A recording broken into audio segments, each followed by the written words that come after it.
Welcome to Microeconomics. In this video, we're going to be working through a diminishing average product example. This example comes from the CORE textbook. It's question 1.57. It has to do with, well, as the title says, diminishing average product. So let's go jump over and not just answer the question, but work through it and explain, hopefully, why the answers are the way that they are and why the other ones are, well, not the answer. Let's go jump over and take a look. Okay, so here we have a figure. It says, let's look at the figure which depicts the production function of grain for farmers under average growing conditions with the currently available technology. Let's use the figure and read the following statements and select the correct ones. Okay, so what do we have here? Let's work through each of them and see what we can find out. In a year with exceptionally good weather conditions, the production function curve will be higher and parallel to the curve above. Well, this guy here, this is outrightly, we could say that that is false. Let's change color so we can see that a little bit better. Maybe let's use red. That is a false statement. That is not true. And the reason why this is not true is that we would not have a parallel movement of the curve. Parallel movement of the curve means you could essentially just see this whole curve just shifting upwards and to the right. So you'd get something, if my rough freehand works, let's pretend that is parallel.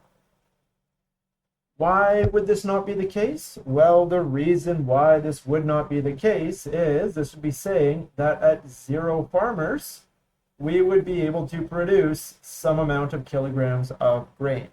And that kind of goes against the notion of our production function that you need the farmers to produce the grain. So no, we would not have this parallel adjustment of our production function. Let's clean this up and take a look at the next statement. Okay, the next statement is that a discovery of a new high-yield crop seed would tilt the production function curve higher, and that is it would pivot in an anti-clockwise fashion at the origin. Yeah, this is true. So we would be maintaining the origin right there at 0, 0. And what would be happening is, you can imagine the amount we produce at point A is now more. The point we could produce at point B is now more. The effect of that essentially then is that we get this new something like that passing through. What we've noticed is that it has the same origin point. It is now just rotated up to the left away from the origin in that anti-clockwise fashion or counterclockwise fashion.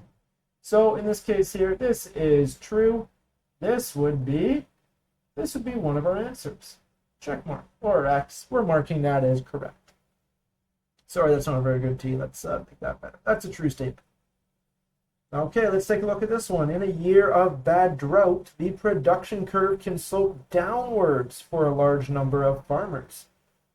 Okay, this doesn't really make sense. If the production curve is sloping downwards, this means that at some point we're actually getting negative product of labor, negative average product of labor, meaning that as we're adding more workers, we're actually getting less output per worker. That doesn't really make sense. Having a bad drought really doesn't explain why we might have that. So no, I'm going to call false on that guy. That's not going to be the case. Finally, we have that there is an upper limit on the amount, let's rephrase that. If there is an upper limit on the amount of grain that can be produced, then the curve will end up horizontal for large numbers of farmers. That is, if you could imagine the amount of land you have is finite, the amount of land you have is fixed, that land only has so much capacity available to it, well then it doesn't matter at all how many farmers you add, because at some point the land is full. And if that land is full, you can't do anything else more with it.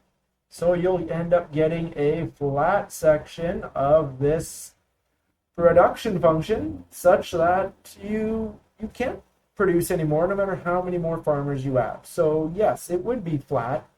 it would end up being horizontal for a large number of farmers. So this guy again is another true statement. We can again put an X there. Okay, let's go take a look at a second example. So again, this is going to be using the average product of labor curve. In this case, we're going to be taking a look at question 1.6 from the core textbook, and let's open that up and have a quick look. So similarly, like with the other question, what we have is our average product of labor curve. This time we're looking at the hours of studying per day and the impact that that has on your final grade. Again, as you study more and more, your final grade is increasing, but we see that it's at a decreasing rate. So what's our question? What are we asking? The figure below shows a student's production function with the final grade, the output, related to the number of hours spent studying, the input. Read the following statements regarding the average product of labor and select the correct ones. Okay, let's take a look at each of these and see what's happening here.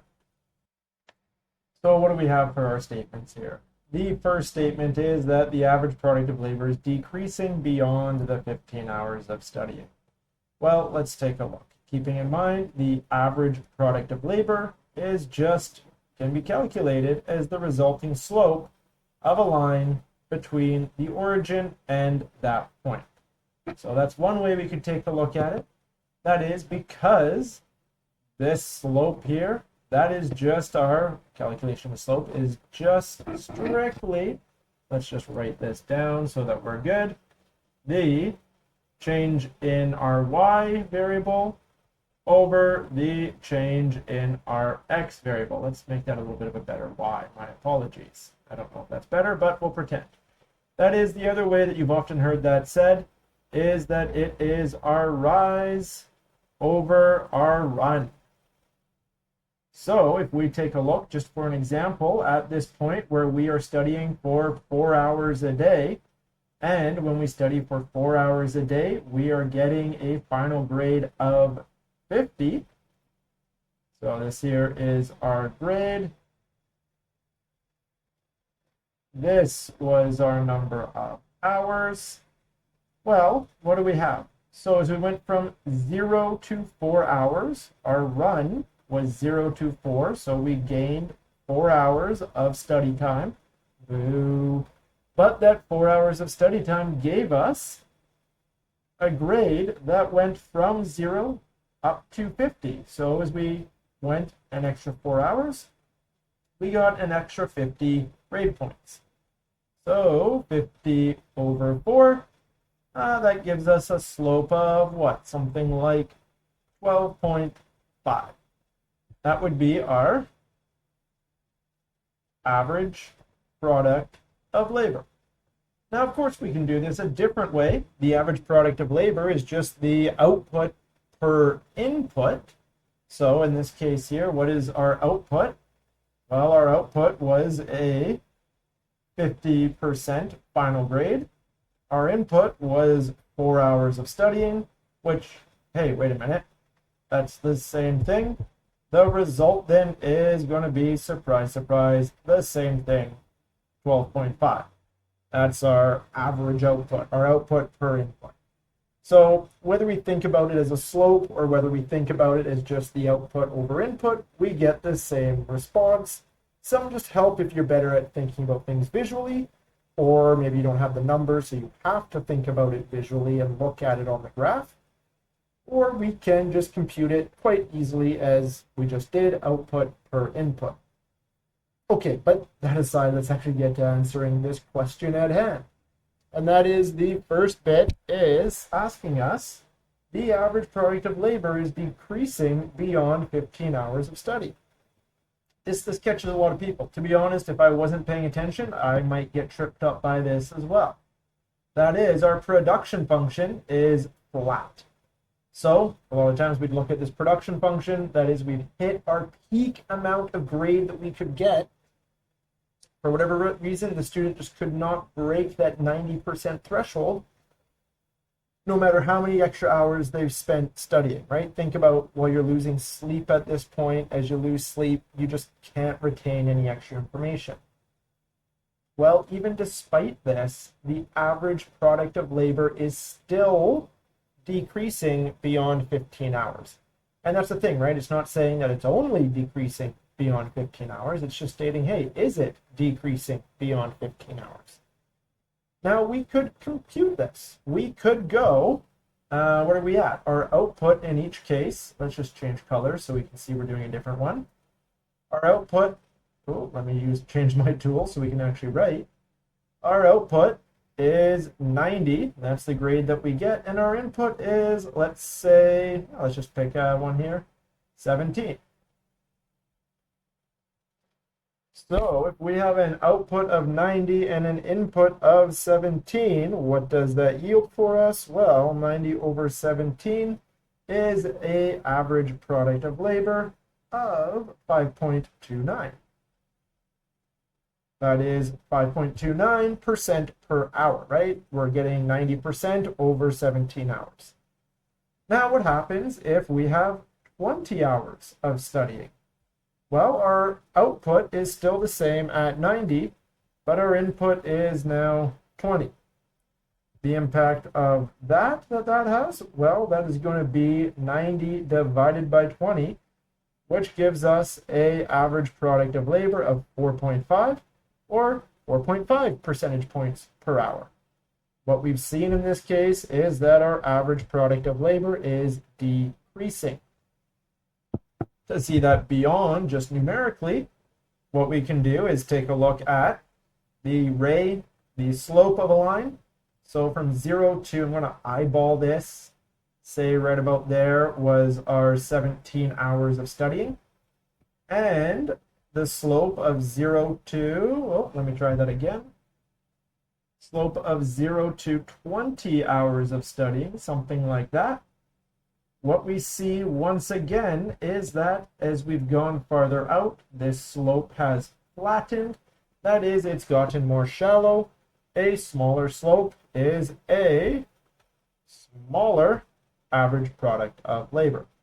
So that is to say, this first statement, that the average product of labor is decreasing beyond 15 hours of study, that is a true statement. So that's correct. Let's mark that off as true.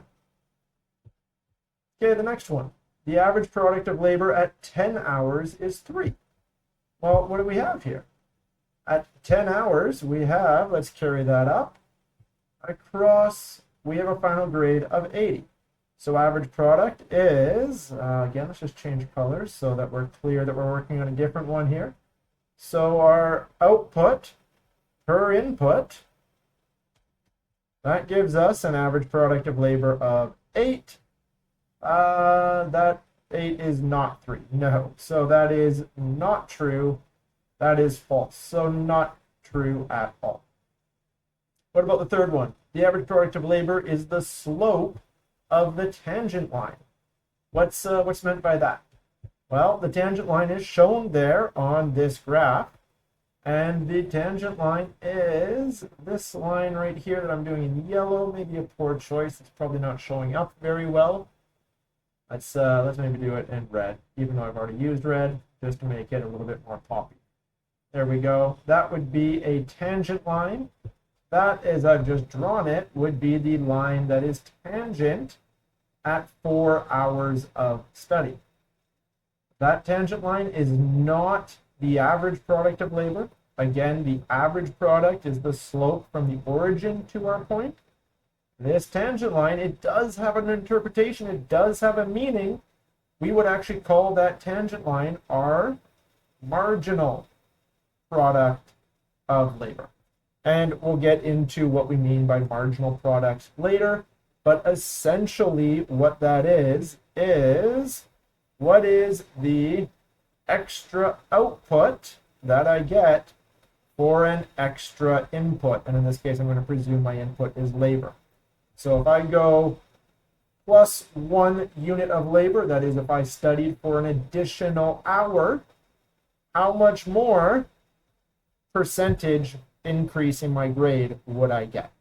And that would be what we have is our marginal product of labor. What's my extra gain for an extra input? But although we've defined that, although we've gone through that, ultimately the average product of labor is the slope of the tangent line? No, no, it is not. The slope of that tangent line is our marginal product of labor. Okay, last one here. The average product of labor at 0 hours is 20.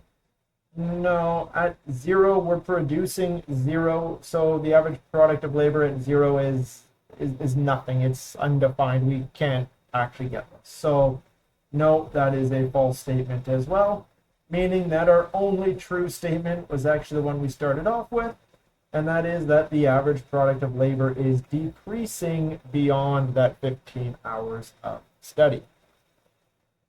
Hopefully that helped a bit with this question. That horizontal bit is often what throws people. Like I said, if I wasn't coming into this kind of having my brain turned on, really looking at it, it probably would have gotten me a bit too. If you do have any questions with this, feel free to throw a comment below, or of course, send me an email. Till next time.